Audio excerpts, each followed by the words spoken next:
ഏറ്റവും പ്രിയപ്പെട്ട SSLC വിദ്യാർത്ഥികളെ, നിങ്ങൾക്ക് ഈ വർഷം നിങ്ങളുടെ പഠനം വളരെ അടിപൊളിയായിട്ട് മികച്ചതാക്കാൻ വേണ്ടിയിട്ട് സൈലം നിങ്ങൾക്ക് ഒരുക്കുന്നു. സൈലത്തിൻ്റെ സ്റ്റഡി മെറ്റീരിയൽ. ഈ സ്റ്റഡി മെറ്റീരിയൽ വാങ്ങാൻ വേണ്ടിയിട്ടുള്ള QR കോഡൊക്കെ ഇവർ കൃത്യമായിട്ട് കൊടുത്തിട്ടുണ്ട്. അപ്പോൾ അത് നിങ്ങൾ മാക്സിമം എന്ത് ചെയ്യുക, അത് ഉപയോഗപ്പെടുത്തുക. ഓക്കെ, അതവിടെ നിൽക്കട്ടെ. നമുക്കൊരു ക്വസ്റ്റ്യൻ ചെയ്യാം. നമുക്ക് ഓണപരീക്ഷയുമായി ബന്ധപ്പെട്ട ഒരു ചോദ്യം ചെയ്യാം. What is reflux action? എന്താണ് റിഫ്ലക്സ് പ്രവർത്തനം? എന്താണ് റിഫ്ലക്സ് പ്രവർത്തനം? രണ്ടാമത്തെ ചോദ്യം, എക്സ്പ്ലെയിൻ റിഫ്ലക്സ് ആർക്ക്. റിഫ്ലക്സ് ആർക്ക് എന്താ എന്നുള്ളത് എന്ത് ചെയ്യുക, വിശദമാക്കുക. ഈ രണ്ട് ചോദ്യം കൃത്യമായിട്ട് നിങ്ങൾ എന്ത് ചെയ്യുക, ആൻസർ ചെയ്യാൻ ശ്രമിക്കുക. സിമ്പിൾ ആയിട്ടുള്ള ചോദ്യമാണ്. വാട്ട് ഈസ് റിഫ്ലക്സ് ആക്ഷൻ എന്ന് പറഞ്ഞാൽ എന്താണ് റിഫ്ലക്സ് പ്രവർത്തനം എന്ന് വെച്ചാൽ, reflex actions are the reactions. അതൊരു റിയാക്ഷൻസ് ആണ് ദാറ്റ് ഒക്കർ സ്പോണ്ടേനിയസ്ലി. അത് പെട്ടെന്ന് നടക്കും. ആൻഡ് ഇൻവോളണ്ടറിലി, അത് നമ്മൾ വിചാരിച്ചിട്ടല്ല നടക്കുക, അത് നമ്മൾ എന്താണ് വിചാരിക്കാതെ തന്നെ നടക്കും, അനൈച്ഛികമായി നടക്കും. ഉദ്ദീപനത്തിനനുസരിച്ച് ആകസ്മികമായിട്ട് പെട്ടെന്ന് സ്പോണ്ടേനിയസ് ആയിട്ടും അനൈച്ഛികമായിട്ടും ഇൻവോളണ്ടറി ആയിട്ടും നടക്കുന്ന പ്രതികരണ പ്രവർത്തനമാണ്, പ്രതികരണങ്ങളാണ് എന്ത്, റിഫ്ലക്സ് പ്രവർത്തനം. Okay, reflex actions are the reactions. അത് റിയാക്ഷൻസ് ആണ് ദാറ്റ് ഒക്കർ സ്പോണ്ടേനിയസ്ലി. അത് പെട്ടെന്നുണ്ടാകുന്നു. And involuntary in response to stimuli. സ്റ്റിമുലിക്ക് റെസ്പോൺസ് ആയിട്ട് എന്ത് ചെയ്യുന്നു, ഇൻവോളണ്ടറി ആയിട്ടാണ് അത് സംഭവിക്കുന്നത്. നമ്മളെ കൺട്രോളല്ല അത് സംഭവിക്കുന്നത്. അങ്ങനെ നമ്മളെ കൺട്രോളല്ലാതെ പെട്ടെന്ന് നടക്കുന്ന പ്രവർത്തനങ്ങളാണ് എന്ത്, റിഫ്ലക്സ് പ്രവർത്തനം. ഉദാഹരണം പറയുമ്പോൾ ഒന്നും കൂടി മനസ്സിലാവും. ഇപ്പോൾ ഫോർ എക്സാമ്പിൾ, എൻ്റെ കാലും ഒരു മുള്ളു കുത്തി, അപ്പോൾ ഞാൻ കാല് വലിക്കുന്നു. അത് പെട്ടെന്ന് വലിക്കുന്ന പരിപാടിയല്ലേ? അതെന്താ റിഫ്ലക്സ് ആക്ഷനാ. കാരണം ഞാൻ അത് പെട്ടെന്ന് ചെയ്യുന്നുണ്ട്. അല്ലാതെ എൻ്റെ കാലിൽ മുള്ളു കുത്തുമ്പോൾ അങ്ങനെ സ്ലോ മോഷനിലാണ് വലിക്കുന്നത് അല്ല.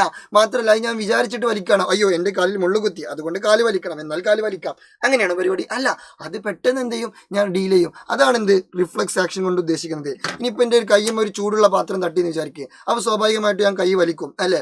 കൈ വലിക്കും. അത് ഞാൻ വിചാരിച്ചിട്ട് വലിക്കണതാണോ? അല്ല, ഞാൻ പെട്ടെന്ന് വലിക്കും. അതിൻ്റെ കൺട്രോളിലൊന്നല്ലേ, ഞാൻ പെട്ടെന്ന് എന്ത് ചെയ്യും, ആ പരിപാടി നടത്തും. ഇനി അതല്ല, ഞാൻ സ്ലോ മോഷനിലാണ് വലിക്കുന്നത് അല്ല.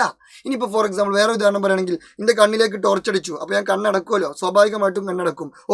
അതും എന്താണ്, അതൊരു റിഫ്ലക്സ് ആക്ഷൻ ഉദാഹരണമാണ്, അല്ലെങ്കിൽ റിഫ്ലക്സ് പ്രവർത്തനത്തിന് ഉദാഹരണമാണ്. നിങ്ങൾ ജസ്റ്റ് ഒന്ന് ചിന്തിച്ചിട്ട്, അത് സ്പോണ്ടേനിയസ് അല്ലേ, പെട്ടെന്ന് കണ്ണടക്കണില്ലേ? അല്ലാതെ സ്ലോ മോഷനിൽ പ്രകാശം വരുന്നുണ്ട്, ലൈറ്റ് അടിക്കുന്നുണ്ട്, അതുകൊണ്ട് കണ്ണടക്കാം, അങ്ങനെ സ്ലോ മോഷനിലാണ് നടക്കുന്നത് അല്ല.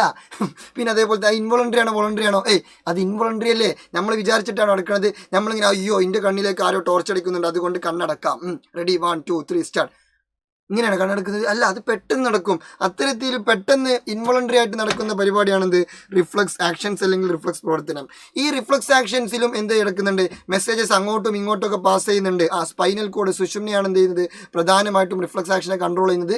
സെറിബ്രവും കൺട്രോൾ ചെയ്യുന്നുണ്ട്. ഓക്കെ, അപ്പോൾ പ്രധാനമായിട്ടും കൺട്രോൾ ചെയ്യുന്നത് സ്പൈനൽ കോഡാണ്. അപ്പോൾ അങ്ങോട്ടും ഇങ്ങോട്ടൊക്കെ മെസ്സേജ് അങ്ങോട്ടും ഇങ്ങോട്ടൊക്കെ പാസ് ചെയ്യുന്നുണ്ട്.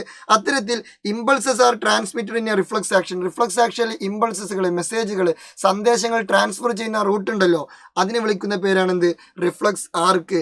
റിഫ്ലക്സ് പ്രവർത്തനത്തിന്റെ സഞ്ചാരപാതയാണെന്ത്, reflex arc. The pathway of reflex action.